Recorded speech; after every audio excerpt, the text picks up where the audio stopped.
Tyler, what's it like to be back home and around home and working with the Raptors and maybe just a sense of being back here? I know you'll probably go, you never know, a little earlier, but a chance maybe to go to your town here.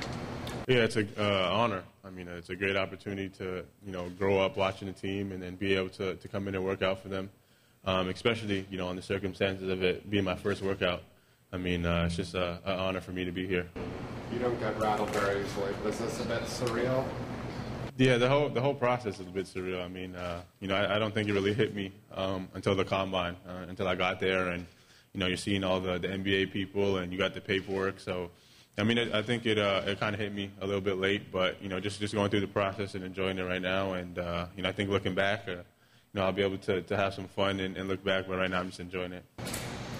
Tell us, speak to how typical it was for you to make the decision to leave. Obviously, had a great season at Syracuse, a fun first year in college. What was it like to go through that decision? Yeah, it was a tough decision. I enjoyed my time at Syracuse. I love the people there. I love the coaching staff, my teammates. So, I mean, to have the opportunity to get picked in the first round of the draft, it's not something that you could pass up. And, on top of that, I felt like I was ready for the next level, and that all, factored into my decision to leave. But, as far as Syracuse, I had a great time, and, I think anybody that goes there is lucky to be at that university. Have you spoken to anybody like Tristan and Anthony about the process? And if so, what have they told you about going through this next step? Yeah, I've spoken to, right when I declared, Tristan, reached out to me, and I was able to go to a Cleveland-Brooklyn game, before the season was over. And, he told me just work as hard as you can in the workouts. I mean, you're going to have workouts where you're not making the shots that you usually make, or, you're not playing as well as you want. But as long as you're working hard and they see that, then you'll be fine. And I think, Dion gave me a good piece of advice as well.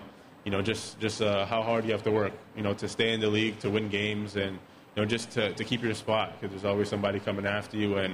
And I'm going to be the person, at the start coming after somebody else's spot. So hard work is the main thing that I'm focused on, entering my career. What about just going through this process with another class of Canadians and being part of this next wave, having friends and teammates go through the whole thing with you? Yeah, it's great. I mean, to have so many Canadians, first of all, in the draft is a big for the country. And, for the most part, most of them are from the Greater Toronto area. I think it's great for basketball in Canada, and it's great for us individually. I mean, all of us had a really good years at, our respective universities. And I think, wherever we end up, I know everybody in the draft that's Canadian is hard workers and good people off the court. So I think we'll all be able to find success wherever we land. What do you think would be like for the first Canadian to make significant Raptors draft pick? What would be extra pressure given passport? Yeah, I think it would be a great opportunity. I think anybody that is lucky enough to play in Toronto, and with the fan support that was shown in the playoffs, and the great organization that the Raptors have, I think anybody that gets drafted here is lucky. But to have a Canadian, it'd be great for the city. I think everybody would get behind them, and I think it'd just be a great opportunity. Would you see it being extra pressure though on the player being drafted by his hometown team? I can see why people would say that, but I think there's going to be pressure regardless. I mean, if you're getting drafted, people are expecting you to come in and produce, and whether that's your hometown or not, I think there's going to be pressure. Masai has said that if and when the team does draft a Canadian, they have to be able to contribute, not just to draft a Canadian. How important is it for you to not only be a Canadian in the league, but a Canadian who makes his mark on the league? Yeah, definitely. I mean, I think everybody in the draft, I don't think anybody's, entered the draft just wanted to make a team and be happy there. I think, personally, I want to, make an impact. I felt I was ready for the next level when I decided to enter the draft. And, if I were to end up on Toronto, I definitely want to make an impact, especially in my hometown. So I've grown a lot. I think, maturity and leadership is something that I had to pick up on early. Being a freshman point guard on a team that is coming off a Final Four was really big. I had to lead older guys, and I think that prepared me for this level. I mean, having to lead older guys and veterans, and as a point guard, you got to be able to lead people. So you got to, be able to learn, on the fly, but also being able to get the respect of your teammates and being able to lead them. Was there a player in the NBA you looked up to most? Yeah, growing up, I always, modeled my game after Jason Kidd. A point guard who's pass first, a leader, a winner, but also being able to score the ball when the team needs him to. But I think right now I'd say Tony Parker. I think we're similar body size. I think we're both able to control a game and take over a game when our team needs us to. What's been the biggest challenge for you leading up into the draft? It's been a few months now since the season's over. What's been the biggest challenge for you? There hasn't been too many challenges. I mean, it's a busy time. You're always working out, always working hard, and doing so many things. But to just be in this position, you got to be grateful. And I'm just pretty much enjoying it. You only get to go through the draft process once, and I'm going to enjoy every minute of it.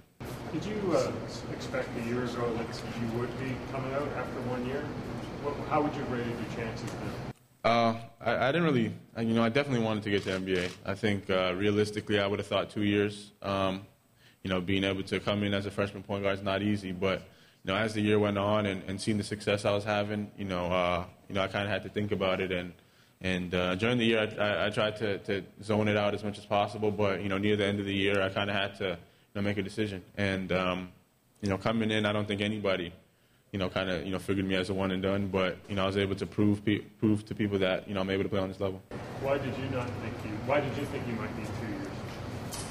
Me personally, I just thought I'd have some adjustment to do. First playing in the zone and the physicality going from high school to college, but I was able to adjust quickly, and not only that, but play a key role on a team that went 25-0, and that's not something you see every day in college. So I was able to get on the big stage and get recognized, and that helped me a lot. Tyler, how are you handicapping the draft, especially at your position? Like I said, seems smart yourself. How do you handicap the draft? What do you mean? Like, where do you want to go? Where do you see you fit in?